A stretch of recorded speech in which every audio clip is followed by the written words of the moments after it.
الحمد لله وكفى والصلاة والسلام على سيد الأنبياء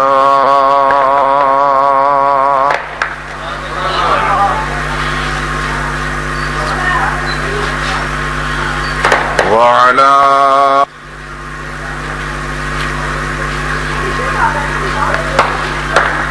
فالذين آمنوا به وعزروه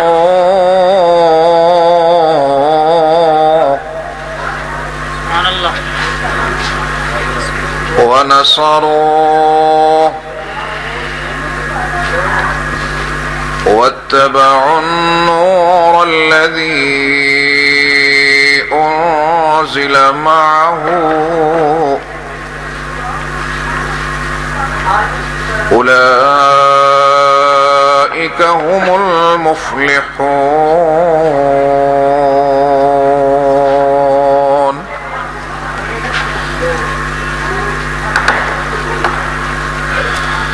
قال النبي صلى الله عليه وسلم: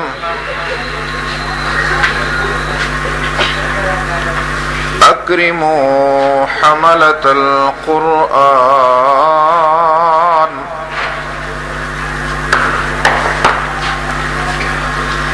فمن أكرمهم فقد أكرمني ومن أكرمني فقد أكرم الله. سبحان الله. صدق الله العظيم وصدق رسوله النبي الكريم ونحن على ذلك من الشاهدين والشاكرين والحمد لله رب العالمين.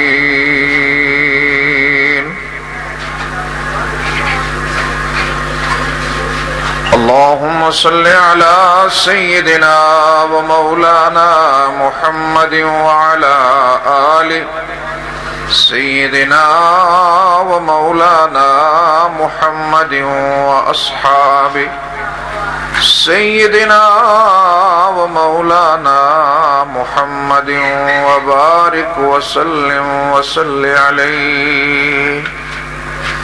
اللهم صل على سيدنا ومولانا محمد وعلى آل سيدنا ومولانا محمد وأصحاب سيدنا ومولانا محمد وبارك وسلم وصل عليه.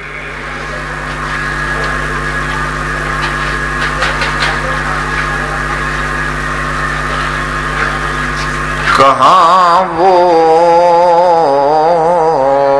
شعراء کی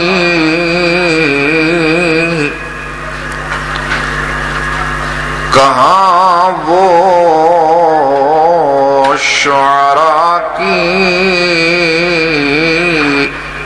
سخندانی میں ہے. سبحان اللہ.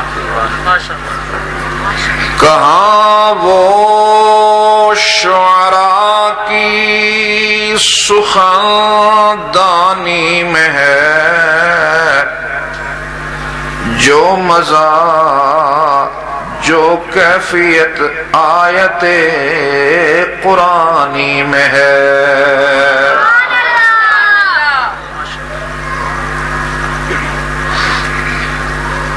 جس انجمن میں ذکر رسالت مآب ہے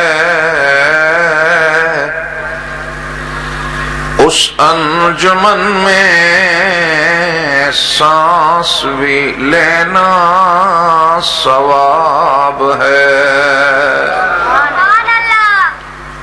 آہستہ بیٹا آہستہ سے. جس انجمن میں ذکر رسالت مآب ہے، اس انجمن میں سانس بھی لینا ثواب ہے۔ خاتم الرسل ہے، حاصل ام الکتاب ہے، سلام اس پر کہ جس کا پسینہ گلاب ہے۔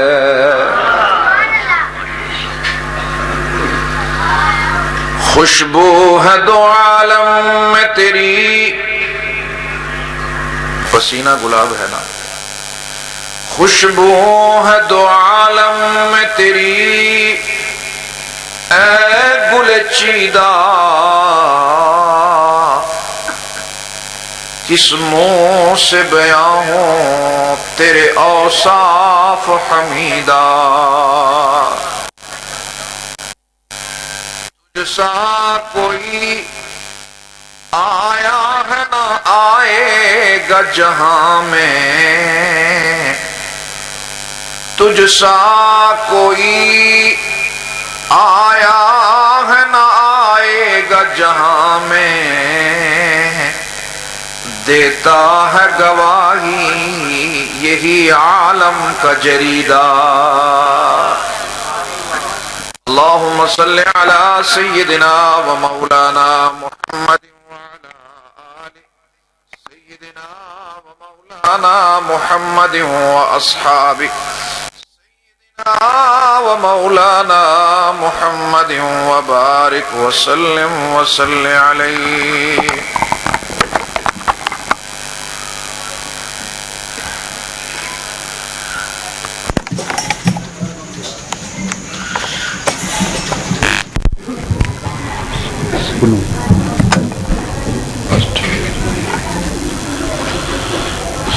بزرگان محترم، متاع عزیز، میرے نوجوان بھائیوں،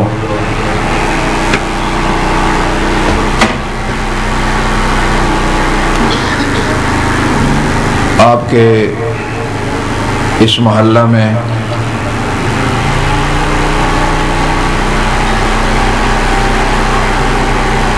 اس ادارہ کا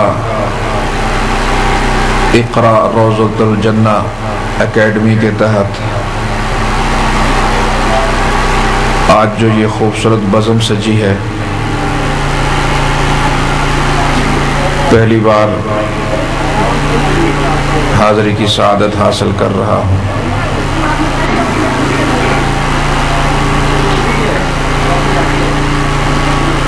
اللہ وحدہ لا شریک ہمارے اس مل بیٹھنے کو قبول و منظور فرمائے۔ اگر آپ حضرات توجہ سے بات سنیں گے اور پوری محبت سے گفتگو سنیں گے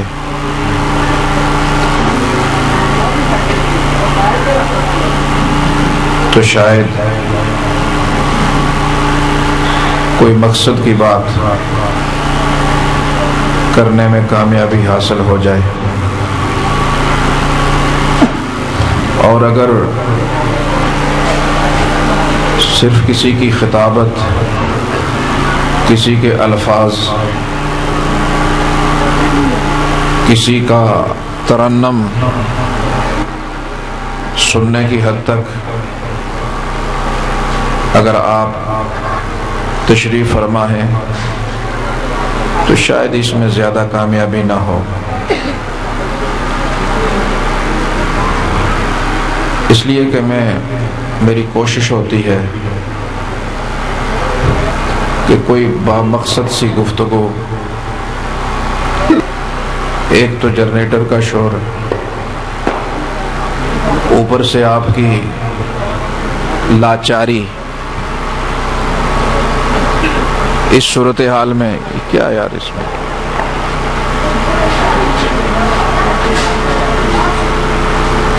ہیلو،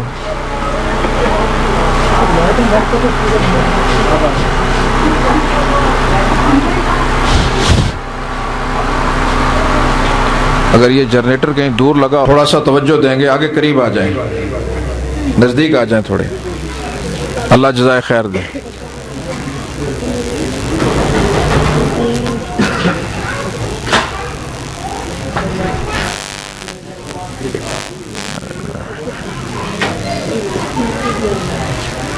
اور آگے آ جائیں بچوں، آپ آگے آ جائیں۔ کر رہا تھا کہ تھوڑے سے متوجہ ہوں گے، پورے ذکر کے ساتھ، پوری توجہ کے ساتھ جب ہم بیٹھیں گے تو اللہ وحدہ لا شریک کا فضل، اس کا کرم شامل حال ہو تو شاید ہم جیسا کمزور انسان بھی کوئی مقصد کی بات کر سکنے میں کامیاب ہو۔ یہاں پہ ہمارے قاری طاہر سے بہت بڑی محنت ہے۔ میں اس کوشش پر، اس کاوش پر، جہاں مولانا طاہر صاحب کو، ان کے رفقا کو مبارکباد پیش کرتا ہوں، میں آج ان کے والدین کو بھی مبارکباد پیش کرتا ہوں، جن کے بچوں نے اپنے سینوں میں اللہ کی کتاب کو محفوظ کر لیا۔ اور یہ تھے ہمارے ایک بڑے آفیسر تھے، وہ کہہ رہے تھے، میں نے انہیں بھی کہا، میں نے کہا دین مسلمان کی ضرورت ہے یا نہیں؟ بولے ضرورت ہے نا، پریشان کیوں بیٹھے نا؟ دین مسلمان کی ضرورت ہے، پیدا ہوتا ہے اور مرنے تک، پیدائش سے موت تک، موت کے بعد تک، جنت میں جانے تک دین اس کی ضرورت ہے۔ ڈاکٹر کی ضرورت زندگی کی ہر موڑ میں نہیں ہے، بیمار ہوں گے تو ڈاکٹر کی ضرورت ہوگی، گھر بنائیں گے تو انجینئر کی ضرورت ہوگی، کوئی لڑائی کریں گے تو فوج کی ضرورت ہوگی، سائنسدان کی ضرورت ہوگی، لیکن دین ایک ایسا ہے کہ ہر مرحلے میں صبح سے شام تک آپ کو ہر وقت دین کی ضرورت ہوگی۔ تو کیا علماء نے آپ کی اس دینی ضرورت کو پورا کیا یا نہیں کیا؟ کوئی پورے ملک میں ایک مسجد ایسی بتا دو کہ جی یہاں علماء حافظ پیدا نہیں کر سکے، لہٰذا یہاں تراویح نہیں ہو رہی۔ کوئی ایک مدرسہ بتا دو یہاں پہ علماء مدرس پیدا نہیں کر سکے، کوئی ایک جامع مسجد بتا دو یہاں خطیب پیدا نہیں کر سکے، کوئی ایک دینی محاذ پیدا کر دو، بتا دو جس میں علماء مفتی، قاضی، فقیہ پیدا نہیں کر سکے۔ علماء نے ہر مجال اور ہر میدان کے اندر ہر طرح کے لوگ پیدا کیے۔ تو جب علماء نے ہر مجال اور میدان میں لوگ پیدا کیے تو یہ سائنس کا میدان ہم نے آپ کو دیا تھا، یہ گورنمنٹ کو دیا تھا کہ آپ سائنسدان پیدا کریں، آپ انجینئر پیدا کریں۔ تو علماء نے تو جو ذمہ لگایا تھا وہ پورا کر کے دکھایا۔ آپ سے عوام پوچھتی ہے آپ نے کیوں نہیں پیدا کیا؟ لیکن یہاں بھی آگے کہتے ہیں کہ علماء کو چاہیے کہ یہ سائنسدان بھی پیدا کریں۔ میں سبحان اللہ، تو صرف کھائی تو ستے نہیں رہے ہو۔ میرے قابل احترام بھائی، سارے پروپیگنڈوں کے باوجود آپ نے علماء پہ اعتماد کیا، ان معصوم بچوں کو قرآن پڑھایا، اور یہ قرآن وفادار ہے، دنیا میں بھی وفاداری کرے گا، کل قیامت میں بھی آپ کے ساتھ وفاداری کرے گا، یہ وفادار ہے۔ عظمتوں والے نبی نے، رحمتوں والے نبی نے فرمایا کہ یہ قرآن، یہ جو حامل قرآن ہے، فرمایا یہ حامل قرآن جو ہے یہ اولیاء الرحمن ہے، یہی اللہ کا ولی ہے۔ اور فرمایا جس نے اس کی عزت کی اللہ اس کو دنیا اور آخرت میں عزت عطا فرما دیں گے، اللہ اس کو مقام عطا فرما دیں گے، اللہ اس کو مرتبہ عطا فرما دیں گے۔ آج کریا کریا بستی بستی علماء نے کہیں اقرا کی صورت میں، کہیں تحفیظ کی صورت میں، کہیں دارالعلوم کی صورت میں، کہیں جامعات کی صورت میں یہ گلشن مصطفی کی بہاروں کو جو سجا رکھا ہے، میں انہیں سلام عقیدت پیش کرتا ہوں، ان کی عظمت کو، ان کی رفعت کو، کہ تانے بھی سنتے ہیں اور ان چراغوں کو بھی جلا رہے ہیں۔ میرے قابل احترام بھائی، رحمتوں والے نبی نے فرمایا کہ جب بچہ بولنے کے قابل ہوتا ہے نا، بولنے کے قابل، چھوٹا سا بچہ جب یہ بولنے کے قابل ہوتا ہے تو ماں باپ، میری بہنیں بھی شاید سن رہی ہوں گی، تو ماں باپ نے محنت کی اور بچے نے کیا کہا؟ ماں باپ نے محنت کی اور بچے نے یہ کہا اللہ۔ کتنی محنت ہوئی؟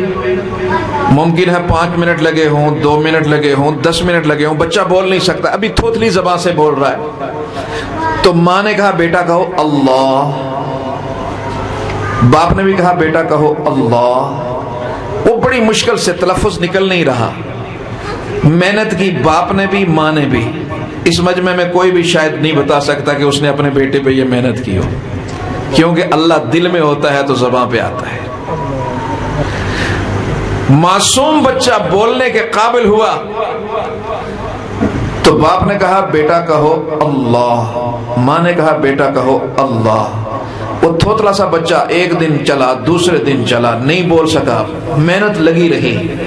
فرمایا جو ہی اس کے لبوں سے نکلتا ہے اللہ، تو رحمتوں والے نبی نے فرمایا میرا رب فرماتا ہے میرے مصطفیٰ جب وہ معصوم بچہ میرا نام لیتا ہے نا تو میں اس کے والدین کی ساری زندگی کے گناہ معاف کر دیتا ہوں۔ ہائے ہائے، ساری زندگی کے گناہ۔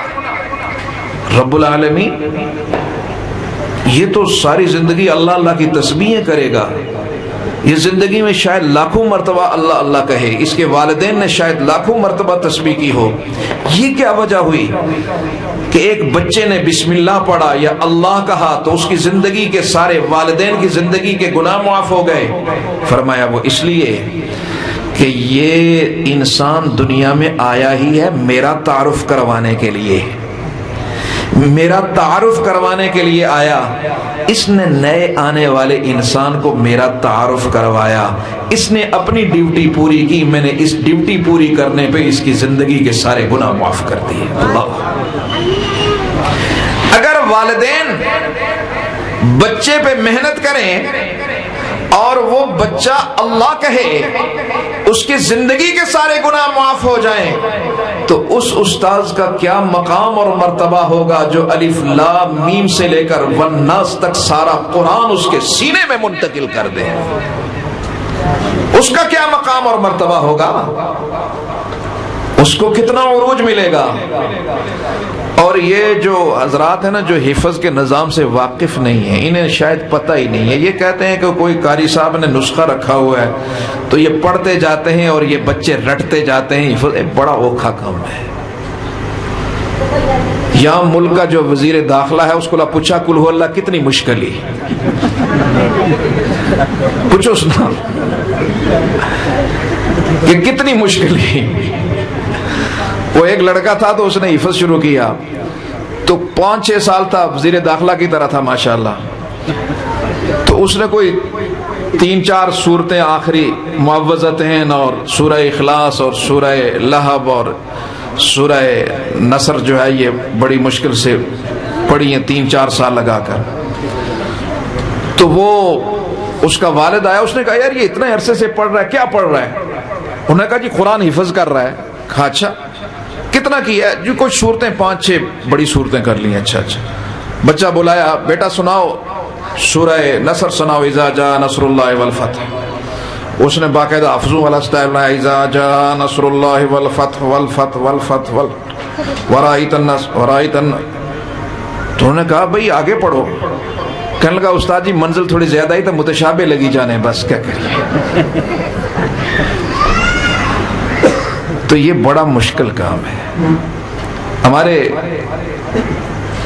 ایک بزرگ قاری صاحب ہیں، قاری رحیم بخش صاحب، اللہ انہیں غریق رحمت فرمائے، حفاظ بھی اور قرہ بھی سنے، اس لیے کہ یہاں بہت سارے مجھے حفاظ اور قرہ بھی نظر آ رہے ہیں۔ انہوں نے فرمایا کہ میرے پاس ایک بچہ آیا تو حفظ کے لیے استاذ والد کا بڑا شوق تھا کہ یہ بچہ حفظ کرے۔ کہا بچہ جب حفظ میں بیٹھا تو وہ چل نہیں رہا تھا، تو ایک استاذ، دوسرا استاذ، تیسرا استاذ، سارے اساتذہ نے کہا یہ بچہ اور کچھ تو بن سکتا ہے، حافظ قرآن نہیں بن سکتا، یہ کچھ اور بن سکتا ہے، حافظ قرآن نہیں بن سکتا۔ کہنے لگے ہم پریشان ہو گئے بھئی حافظ قرآن کیوں نہیں بن سکتا؟ میں نے استاذوں کی میٹنگ کی، انہوں نے کہا جی اس کو یاد ہی نہیں ہوتا، ایک سطر یاد کرتا ہے دوسری بول جاتا ہے۔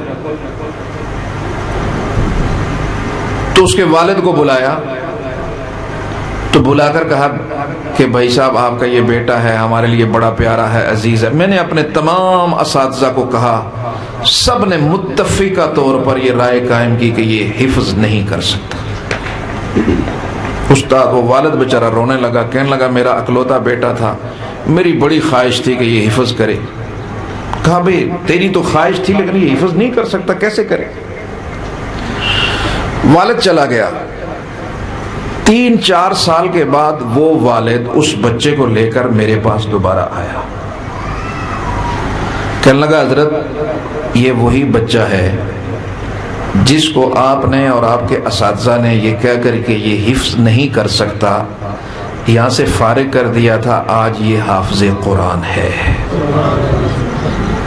یہ حافظ قرآن ہے۔ حافظ قرآن ہے؟ ہاں امتحان لیں۔ امتحان لیا، بچے سے جہاں پوچھیں بالکل فر سنا رہا ہے۔ کہنے لگے میں سر پکڑ کر بیٹھ گیا، میرے پاس اتنے بڑے بڑے اساتذہ، انہوں نے یہ رائے دی، یہ کیسے ہو گیا، کیسے حفظ کیا اس نے؟ کہا سرگودا میں ایک قاری صاحب ہیں، ان سے حفظ کیا۔ کہا یا تو قاری صاحب کے پاس مجھے لے چلو یا قاری صاحب کو میرے پاس لے آؤ، میں پوچھو کون سا نسخہ استعمال کیا، کیسے حفظ کیا اس نے؟ قاری صاحب کو پتا چلا کہ اس طرح حضرت بلا رہے ہیں تو وہ تو شرف سمجھ کر پہنچے۔ بھئی آپ نے اسے حفظ؟ جی میں نے۔ کیسے کروایا؟ قرائے کرام اس کو سنو۔ قاری صاحب کہنے لگے حضرت یہ بچہ میرے پاس آیا تو اس کو بالکل نہیں یاد ہوتا تھا، میں نے اس پہ محنت شروع کی جو میرے بس میں تھا، پورا دن اس پر میں محنت کرتا تھا، اور جب پوری محنت کر کے تھک جاتا تھا رات مصلی بچھا کر بارگاہ الہی میں رونا شروع کر دیتا تھا۔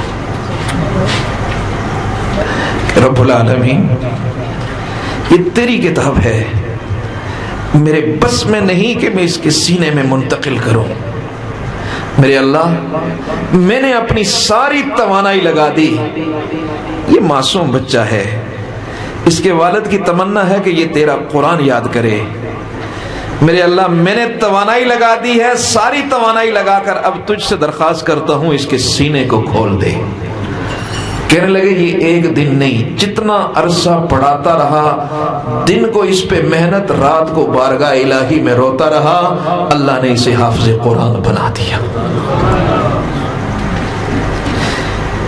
یہ محسن ہیں ہمارے، ارادوں کو گڑ گڑانے والے، یہ معصوم بچے، ہم سو رہے ہوتے ہیں اور یہ اللہ کی مقدس کتاب کو لے کر رو رہے ہوتے ہیں، اس لیے ان کا احترام کر، شاید انہی کی وجہ سے تیرا میرا گھر بھی چل رہا ہو۔ اس لیے پروردگار عالم نے فرمایا کیا میں تمہیں کامیاب اور کامران انسان بتاؤں؟ کامیاب انسان کون ہے، کامران انسان کون ہے؟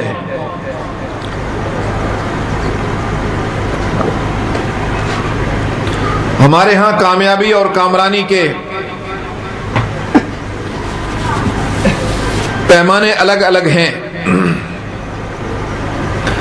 لیکن میرے رب نے فرمایا آؤ میں تمہیں کامیاب انسان سے متعارف کرواتا ہوں۔ اعوذ باللہ من الشیطان الرجیم، بسم اللہ الرحمن الرحیم۔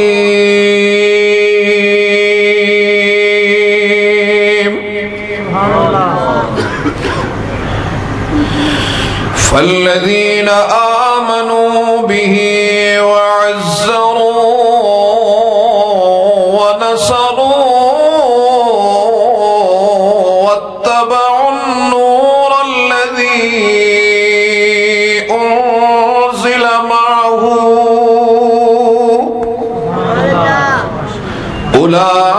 أولئك هم المفلحون۔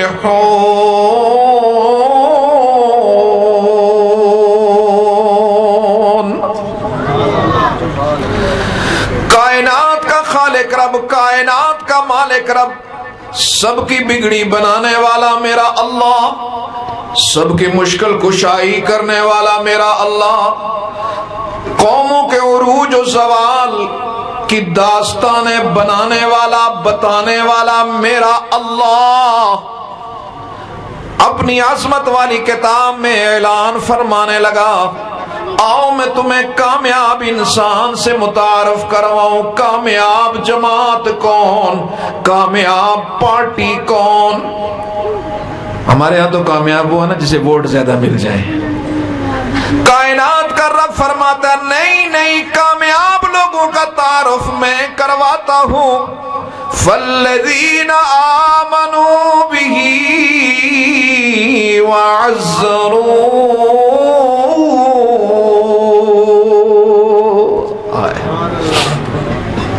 کامیاب وہ ہے جو میرے نبی کی نبوت پر ایمان لے آیا،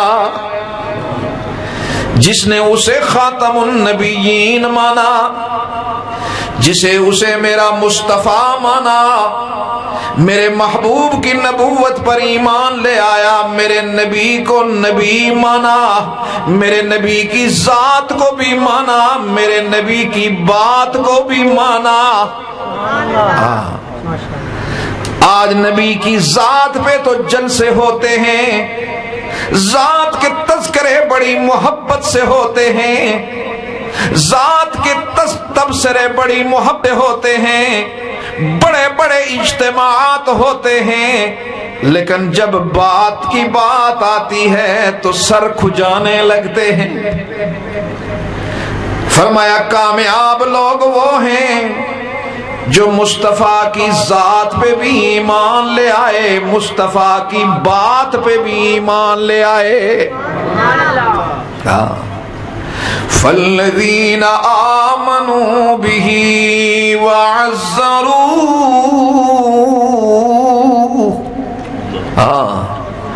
اور جب مصطفیٰ پہ ایمان آتا ہے، ایمان قربانیاں مانگا کرتا ہے۔ ایمان قربانیاں مانگا کرتا ہے، پھولوں کے ہار کم پڑا کرتے ہیں، پتھر زیادہ لگا کرتے ہیں۔ ایمان قربانی مانگتا ہے۔ جناب ابو بکر صدیق رضی اللہ تعالی عنہ مکہ کی گلی سے گزرے، کسی کی سسکیوں کی آواز نے متوجہ کیا، ایک گلی میں دیکھا ایک نوجوان، اس پہ تشدد ہو رہا ہے، پیٹنے والے ایک نہیں کئی مسٹنڈے، اور ایک معصوم سا نوجوان جس پہ دوڑ دوڑ کر مارا جا رہا ہے، چھلانگیں لگائی جا رہی ہیں، اور وہ سسکیاں بھر بھر کے رو رہا ہے۔ کوئی چھڑانے والا نہیں، کوئی کہنے والا نہیں کہ ظلم کیوں کر رہے ہو۔ جناب ابو بکر صدیق قریب گئے، کہا کیوں معصوم پہ ظلم کر رہے ہو؟ تو کہنے لگے غلام ہمارا کلمہ مصطفیٰ کا پڑھے، یہ گوارا نہیں، ہماری غلامی میں رہے، ہماری مان کر چلے۔ یہ کل کا طاغوت بھی یہی کہتا تھا، آج کا طاغوت بھی یہی کہہ رہا ہے۔ ہاں، کل فرد کہہ رہا تھا، آج ملک کہہ رہا ہے۔ کل فرد کہہ رہا تھا، آج ملک کہہ رہا ہے۔ کل کا طاغوت کہنے لگا کھائے ہمارا، غلام ہمارا، نعرہ مصطفیٰ کا منظور نہیں۔ جناب ابو بکر صدیق رضی اللہ تعالی عنہ فرمانے لگے اسے آزاد کر دو، میں خریدار بنتا ہوں، قیمت لگاؤ جتنی مانگتے ہو، میں مصطفیٰ کے دیوانے کو خریدنے کے لیے تیار ہوں۔ ہائے ہائے، ابو بکر تیری اداؤں پہ قربان جاؤں، تیرا مال جب بھی لگا اسلام کو بلند کرنے کے لیے لگا۔ غلام کو خریدا گیا، اس کا جسم لہو لہان، پسلیاں ٹوٹی ہوئی، اپنے خادم کو کہا پانی لاؤ، اسے پلاؤ، ہوش میں تو آئے۔ پانی قریب کیا تو وہ نوجوان زار و قطار رو کر کہنے لگا میرے محسن، پانی نہیں پی سکوں گا۔ جناب ابو بکر نے فرمایا ابو فقیہ، تیرا جسم بری طرح متاثر ہے، تیرا منہ خشک ہو رہا ہے، چند گھونٹ پانی لے لے۔ لیکن غلام کہنے لگا نہیں، پانی نہیں اترے گا، اگر میرے ساتھ نیکی کرنا چاہتے ہو، میرے ساتھ ایک اور احسان کرنا چاہتے ہو، اتنا کر لو کہ میں نے جس کی محبت میں اپنے جسم کو لہو لہان کروا دیا، مجھے مصطفیٰ کی زیارت کروا دو۔ آئے آئے، مجھے رحمتوں والے نبی کی بارگاہ میں لے چلو۔ جناب ابو بکر نے سہارا دے کر اس نوجوان کو بارگاہ رسالت میں پیش کیا۔ رحمتوں والے نبی نے کھڑے ہو کر استقبال کیا، سینے سے لگایا، مصطفیٰ کے سینے سے لگ کر زار و قطار رونے لگا۔ اب جب قریب بیٹھا، ٹک ٹکی باندھ کر مصطفیٰ کو دیکھنے لگا۔ اب جناب ابو بکر نے فرمایا ابو فقیہ اب تو پانی پی لے۔ لیکن اس نے کیا کہا، کسی نے یوں اس کی تعبیر کی کہ مریضان محبت کو، مریضان محبت کو فقط دیدار کافی ہے۔ نہیں سمجھائی؟ سمجھائی؟ کوئی پتہ نہیں۔ مریضان محبت کو فقط دیدار کافی ہے، ہزاروں طب کے نسخوں سے نگاہ یار کافی ہے۔ ہاں، جناب ابو بکر صدیق رضی اللہ تعالی عنہ ایک دن مسجد نبوی میں تشریف لائے، دریچے سے دیکھنے لگے۔ جناب عمر نے یہ عجیب منظر دیکھا اور چند لمحے جناب ابو بکر صدیق کھڑے ہو کر گھر تشریف لے گئے۔ سیدنا عمر نے پوچھا ابو بکر آج بڑا عجیب ہوا، آپ آئے بزم مصطفیٰ میں نہیں بیٹھے، چند لمحے دریچے میں کھڑے رہے، واپس چل پڑے۔ جناب ابو بکر صدیق کہنے لگے آج میرے ساتھ عجیب ہوا، جب میں گھر میں گیا کھانے کے لیے کچھ نہیں تھا، گھر میں گیا کھانے کے لیے کچھ نہیں تھا۔ آج کون سا گھر ہے جہاں یہ صورتحال ہو؟ لیکن یہ وہ صدیق اکبر ہے جس کے گھر میں کھانے کے لیے تو کچھ نہیں ہے، لیکن کائنات کا رب اسے سلام پیش کر رہا ہے۔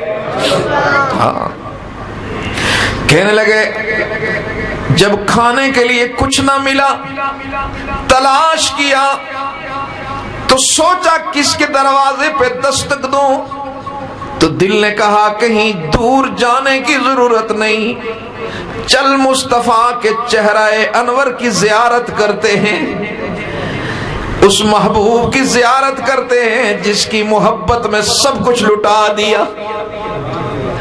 کہنے لگے میں نے دریچے میں کھڑے ہو کر رحمتوں والے نبی کے چہرہ انور کی طرف دیکھا، رب ذوالجلال کی قسم ہے چند لمحے مصطفیٰ کی زیارت کرنے سے اللہ نے میری بھوک کو بھی مٹا دیا، پیاس کو بھی مٹا دیا۔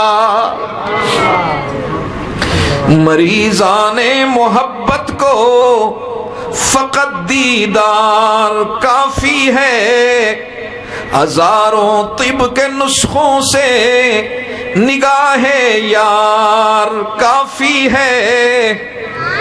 ہاں، اب پانی پیش کیا، اب تو پی لے، لیکن جب بھی یہ میں جملہ پڑھتا ہوں، جب بھی سناتا ہوں، میرے دل میں ایک طوفان بپا ہو جاتا ہے اس کیفیت کو، اس منظر کو دیکھ کر، اور شاید جس میں بھی وہ عشق مصطفیٰ ہوگا تو اس کے دل میں بھی ہلچل ضرور مچتی ہے۔ ہاں،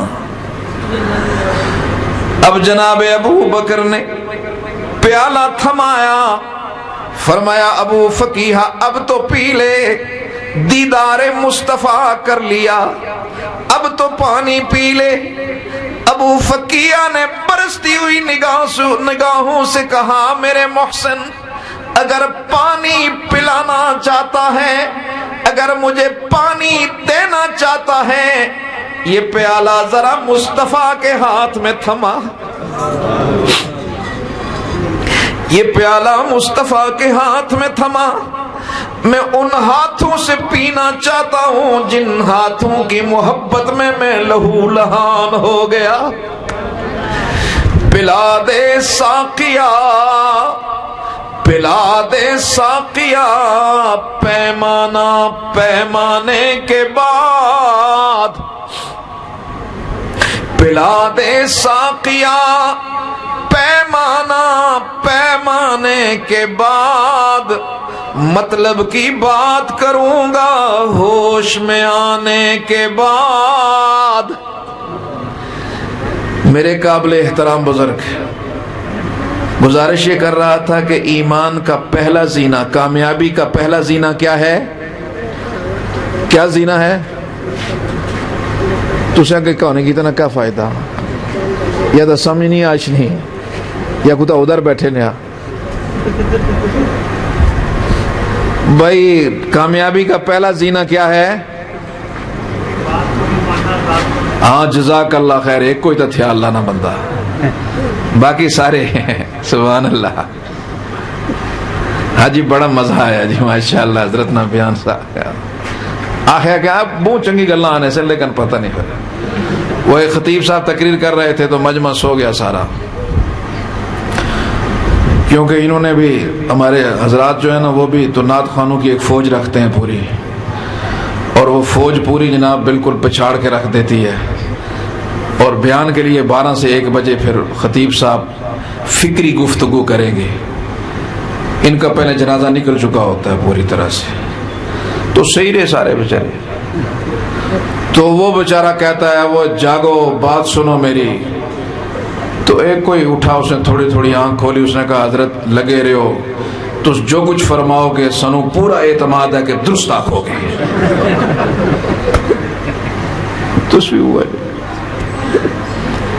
تو پہلی بات کامیابی کی مصطفیٰ پر مصطفیٰ کی ذات پر اور آپ کی بات پر ایمان لانا. جو اس پہلے زینے پہ آئے گا وہ کامیاب، جس کا یہ زینہ ہی نہیں ہے وہ ناکام ہے. فَالَّذِينَ آمَنُوا بِهِ وَعَزَّرُوهُ وَنَصَرُوهُ وَاتَّبَعُوا النُّورَ الَّذِي أُنزِلَ مَعَهُ أُولَئِكَ هُمُ الْمُفْلِحُونَ. اللہ اکبر. کامیابی کا پہلا زینہ میرے محبوب کی نبوت پر ایمان لے آنا. دوسرا زینہ، دوسرا وصف، وَعَزَّرُوا، میرے نبی کی بات کا بھی احترام کرنا، میرے نبی کی ذات کا بھی احترام کرنا. کامیاب جماعت وہ جس نے میرے نبی کی بات کا بھی احترام کیا، میرے نبی کی ذات کا بھی احترام کیا. وہ لوگ کامیاب ہو گئے. اور جنہوں نے میرے نبی کی ذات کا احترام نہیں کیا، بات کا احترام نہیں کیا، وہ آسمانوں پہ پہنچ جائیں، سورج پہ کمند ڈالنے لگے، ستاروں کو مسخر کرنے لگے. کائنات کا رب فرماتا ہے تم کامیاب کہو، میں کائنات کا رب ناکام کہہ رہا ہوں. وَعَزَّرُوا، اس نبی کا احترام کیا. ہمارے اکابر اللہ انہیں جزائے خیر عطا فرمائے، حضرت مولانا رشید احمد گنگوئی رحمت اللہ علیہ ہر رات سرما لگاتے ہیں آنکھ کو. آپ کے خادم نے کہا حضرت آپ کو تو اب ڈاکٹر نے بتا دیا کہ اب آپ کی بینائی ختم ہو گئی، ابھی آنکھ میں سرما لگانے کا کیا فائدہ، بینائی نہیں ہے تو سرما کیوں لگاتے ہیں؟ تو مسکرا کر کہنے لگے ارے میاں کب ہم بینائی کے لیے لاتے تھے، کب ہم بینائی کے لیے یہ سرما لگاتے تھے. یہ سرما تو ہم اس لیے لگاتے تھے کہ مصطفیٰ کی سنت کو زندہ کر رہے تھے. اللہ اکبر. اور مولانا قاسم ننوتوی رحمہ اللہ تعالی جب مدینہ منورہ تشریف لے جاتے ہیں، دور سے گنبد خضرا پر نگاہ پڑتی ہے، سواری سے نیچے اتر آتے ہیں، پاؤں سے جوتے نکال دیتے ہیں. حضرت یہاں پہ ابھی تو بہت دور ہے مسجد نبوی، آپ نے جوتا بھی اتار دیا، آپ نے سواری سے بھی نیچے اتر آئے تو دیکھا اشک بار ہیں. کہنے لگے کہ مصطفیٰ کے شہر میں آؤں اور جوتا پہن کر چلوں، میرا ضمیر مجھے اس کی اجازت نہیں دیتا، نہ جانے اس کی کون سی گلی میں میرے آقا کے مبارک قدم لگے ہوں. اور قاسم یہ برداشت نہیں کرتا جہاں میرے آقا کے قدم لگے ہوں وہاں جوتا پہن کر جائے. ہم میں سے کتنے لوگ مدینہ منورہ گئے ہوں گے، کبھی یہ سوچا ہے، کبھی یہ سوچا ہے کہ ہم کہاں پہ ہیں؟ آقا کی غلامی کا جمادات کرتے ہیں. وہ انسان بڑا محروم ہوگا جو میرے نبی کی ذات کی بھی تعظیم نہ کرے، میرے نبی کی بات کی بھی توقیر نہ کرے.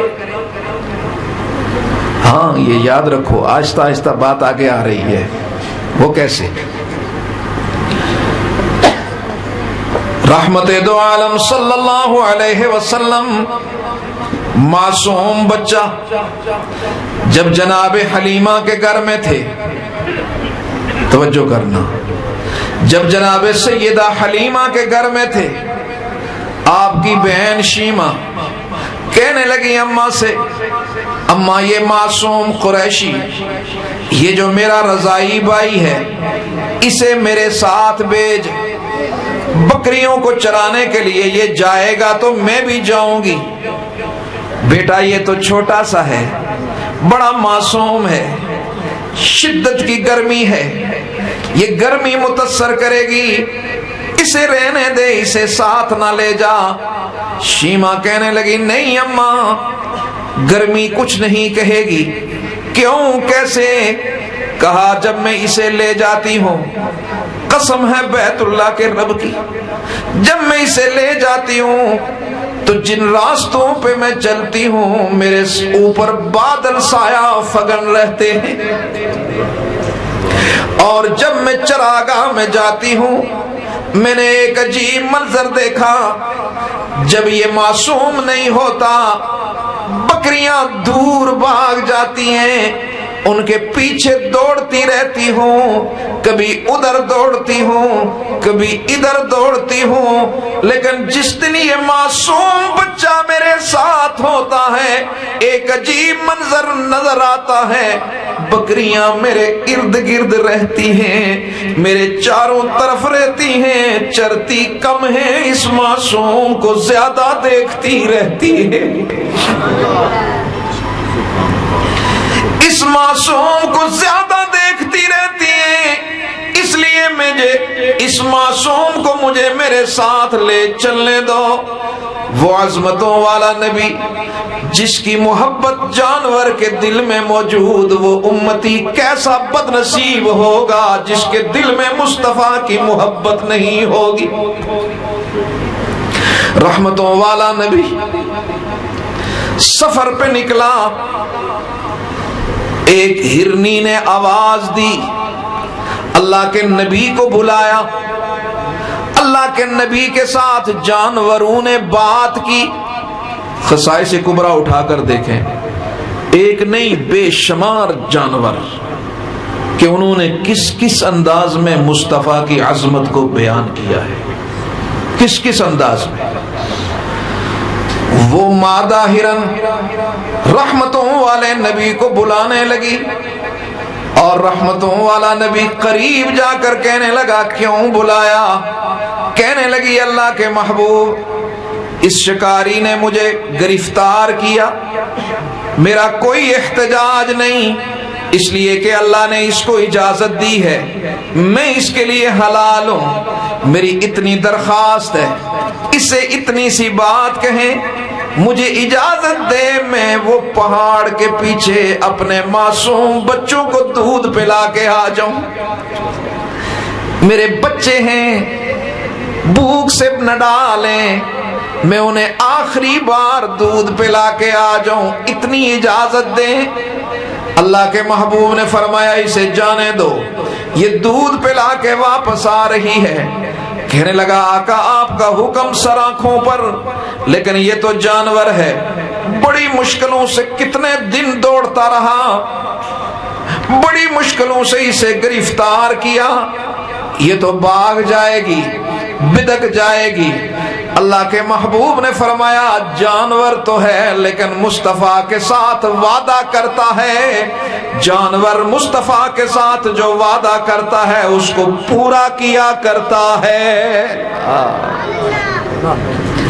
جانور وعدہ کرے مصطفیٰ کے ساتھ پورا کرے، یہ امتی کیسا ہے جو صبح و شام لا الہ الا اللہ محمد الرسول اللہ کا نعرہ لگا کر وعدہ کرتا ہے، لا الہ الا اللہ نہ اس کے اندر نظر آتا ہے، نہ ملک کے اندر نظر آتا ہے، نہ محمد الرسول اللہ جسم میں نظر آتا ہے، نہ عدالت میں نظر آتا ہے۔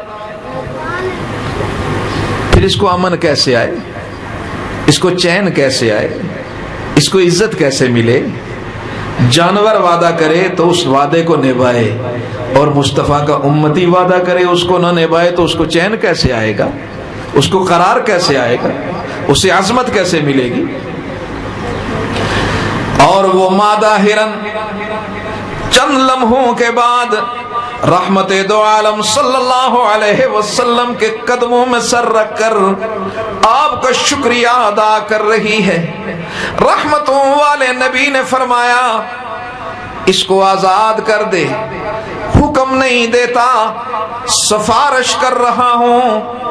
کہنے لگا آقا آپ کی اشارے پر جان قربان کر سکتے ہیں، یہ کون سی بڑی قربانی ہے؟ تو علماء نے اصحاب سیر نے لکھا وہ مادہ ہرن رحمتوں والے نبی کی شان میں قصیدے پڑھتی ہوئی اپنے بچوں کی طرف دوڑنے لگی. فالذین آمنوا بہ وعزروه.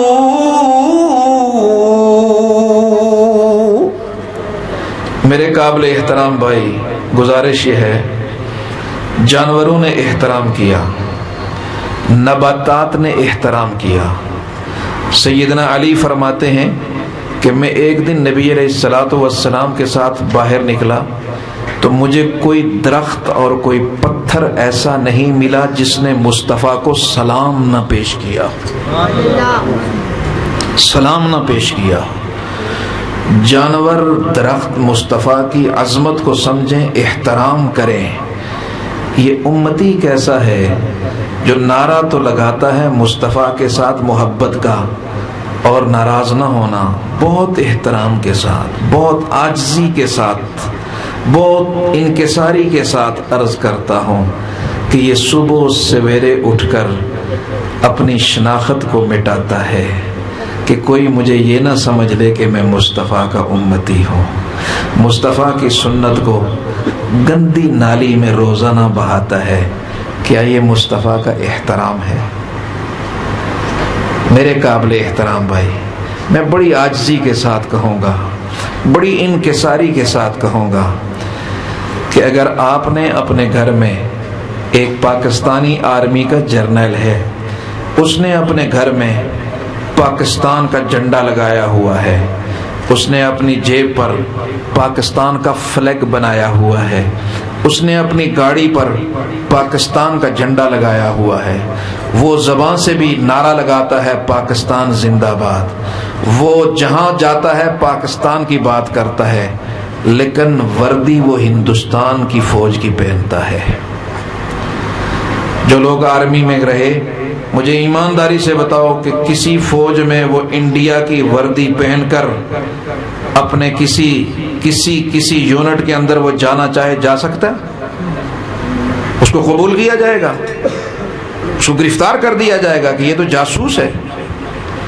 تو اگر ہم اپنی فوج میں اپنے جرنیل کو اگر وہ کسی دوسرے ملک کی وردی پہن لے قبول نہیں کرتے تو رحمتوں والا نبی اپنے اس امتی کو کیسے قبول کرے گا جس نے غیروں والی شکل بنا دی ہو؟ اس لیے ہمارے پلے کچھ نہیں ہے، کچھ نہیں ہے ہمارے پلے. ہمارے پلے اگر کچھ ہے تو وہ صرف اور صرف اللہ کی رحمت کا سہارا اور مصطفیٰ کی شفاعت کا سہارا ہے. اللہ کی رحمت کا سہارا، مصطفیٰ کی شفاعت کا سہارا. لہذا فرمایا کامیاب انسان وہ ہے جس نے مصطفیٰ کی ذات پر، بات پر ایمان لے آیا، مصطفیٰ کی تعظیم اور توقیر کی، وَنَصَرُوهُ اور اس کا مددگار بن گیا. کس کا مددگار؟ مصطفیٰ کا مددگار. مصطفیٰ کی مددگاری ہم نے کیا کرنی ہے؟ رحمتوں والے نبی کا مددگار بن گیا. وہ جماعت جو مصطفیٰ کی مددگار بن گئی کامیاب ہے. کیا مدد کرنی ہے؟ مصطفیٰ کی مدد یہ ہے کہ یہ جو مدرسہ ہے، جہاں کہیں دین کا کام ہو رہا ہے، اس کام کے لیے اگر آپ ممد اور معاون بن گئے تو گویا مصطفیٰ کے مددگار بن گئے، گویا مصطفیٰ کے مددگار بن گئے. اسی لیے فرمایا اکرموا حملۃ القرآن، کہ قرآن پڑھنے پڑھانے والوں کا اکرام کرو، احترام کرو. اللہ کے محبوب نے فرمایا فمن اکرمہم فقد اکرمنی، جس نے اس قرآن پڑھنے والے کی عزت کی اس نے گویا میری عزت کی ہے. فمن اکرمنی فقد اکرم اللہ، اور جس نے میری عزت کی ہے اس نے میرے رب کی عزت کی ہے. اور جو رب کی عزت کرنے والا ہوتا ہے اللہ اسے دنیا اور آخرت میں دونوں عزتیں عطا فرماتے ہیں. تیسری بات وَنَصَرُوا، دین کے مددگار بن جاؤ. اور چوتھی بات وَاتَّبَعُوا النُّورَ الَّذِي أُنزِلَ مَعَهُ، یہ جو قرآن آج پڑھا جاتا ہے، اس قرآن کی اتباع کرنے والے اس کے ساتھ جڑ جاؤ، لگ جاؤ قرآن سے. یہ قرآن عزت والی کتاب ہے، یہ عظمت والی کتاب ہے۔ جو قومیں اس قرآن کے ساتھ لگ گئی اللہ نے انہیں عروج دیا۔ آج ہم زوال پذیر ہیں اس لیے کہ قرآن ہم نے صرف تبرک کے لیے رکھ دیا، قرآن ہم نے صرف ختموں کے لیے رکھ دیا، قرآن ہم نے صرف برکت کے لیے رکھ دیا، ہماری زندگیوں سے قرآن نکل گیا۔ آپ نے دیکھا نہیں کہ یہ جو قرآن کریم کی جو جلد ہے، یہ جو گتا لگا ہوا ہے قرآن سے، یہ کوئی آسمان سے آیا ہے؟ گتا کہاں سے آیا ہے؟ ادھر ہی فیکٹریوں میں بنتا ہے نا۔ اسی گتے سے کموڈ پیک ہوتے ہیں، اسی گتے سے بوٹ پیک ہوتے ہیں، کپڑا لپیٹا جاتا ہے، اسی گتے سے گھر کا سارا سامان اس کے ساتھ لپیٹا جاتا ہے، بنایا جاتا ہے۔ لیکن یہی گتا جب قرآن کے ساتھ جڑ جاتا ہے، قرآن کی جلد بن جاتا ہے، تو یہ گتا اتنی شان والا، اتنے مقام اور مرتبے والا بن جاتا ہے کہ کائنات کا رب فرماتا ہے کہ قرآن تو بعد میں شروع ہوگا، اس گتے کو بھی اب بے وضو ہاتھ نہیں لگا سکتے، اس گتے کو بھی بغیر وضو کے ہاتھ نہیں لگا سکتے۔ اگر گتا قرآن سے جڑ جائے، اتنی شان پالے، اتنا مقام پالے، تو یہ کائنات کا یہ عظیم ترین انسان، یہ افضل الخلائق، یہ انسان اگر قرآن کے ساتھ جڑ جائے تو اللہ اسے کتنا عروج عطا فرمائیں گے، اللہ اسے کتنی بلندیاں عطا فرمائیں گے۔ یہ ادارہ اور اس طرح کے جتنے بھی ادارے ہیں، یہ ہمیں صبح و شام دعوت دیتے ہیں اس قرآن کے ساتھ جڑنے کی، قرآن پڑھنے کی۔ اور آج ہمارے ہاں کتنے لوگ ہیں، اس بزم میں کتنے ہوں گے جن کو ناظرہ قرآن نہیں آتا، جن کو ناظرہ قرآن نہیں آتا، اور اس کی پرواہ بھی کوئی نہیں ہے، اس کی کوئی پرواہ نہیں ہے۔ کم از کم ناظرہ قرآن تو آنا چاہیے، کم از کم ہماری نماز تو درست ہونی چاہیے۔ اس لیے میرے قابل احترام بھائی، میں آخری گزارش یہ کروں گا کہ ایک تو خود قرآن کریم کو پڑھنے والے بنو، اور جو بڑے ہو گئے وہ یہ سمجھیں جی اب اس عمر میں کیسے پڑھیں، تو اللہ اتنے کریم اور اتنے مہربان ہیں، فرمایا جب بڑی عمر میں بندہ قرآن پڑھنے لگتا ہے نا، تو جب وہ محنت کرتا ہے تو اللہ اتنے کریم ہے، اس کو تانا نہیں دیتے کہ اب بڑھاپے میں رب یاد آیا ہے، نہ نہ، اللہ اتنے کریم اور مہربان ہیں، فرمایا جب وہ بڑھاپے میں آ کر قرآن پڑھتا ہے، زبان نہیں چلتی ہے، تو فرمایا اللہ اس کو دگنا اجر عطا فرماتے ہیں، قرآن پڑھنے کا الگ، محنت کرنے کا الگ اجر عطا فرماتے ہیں۔ اس لیے قرآن کریم کے ساتھ اپنے آپ کو جوڑیں، اپنے بچوں کو جوڑیں، اپنے گھر والوں کو جوڑیں۔ یہ قرآن سے بڑھ کر وفادار کوئی نہیں ہے، باقی دنیا بڑی بے وفا ہے، آپ اس کے ساتھ جتنی محنت کریں یہ منو مٹی ڈال کر آ جائے گی، لیکن قبر کے اندر بھی یہ قرآن تمہارا ساتھی بنے گا، حشر میں بھی یہ قرآن تمہارا ساتھی بنے گا۔ اللہ وحدہ لا شریک ہمارے ان اداروں کو دن دوگنی رات چوگنی ترقی عطا فرمائے۔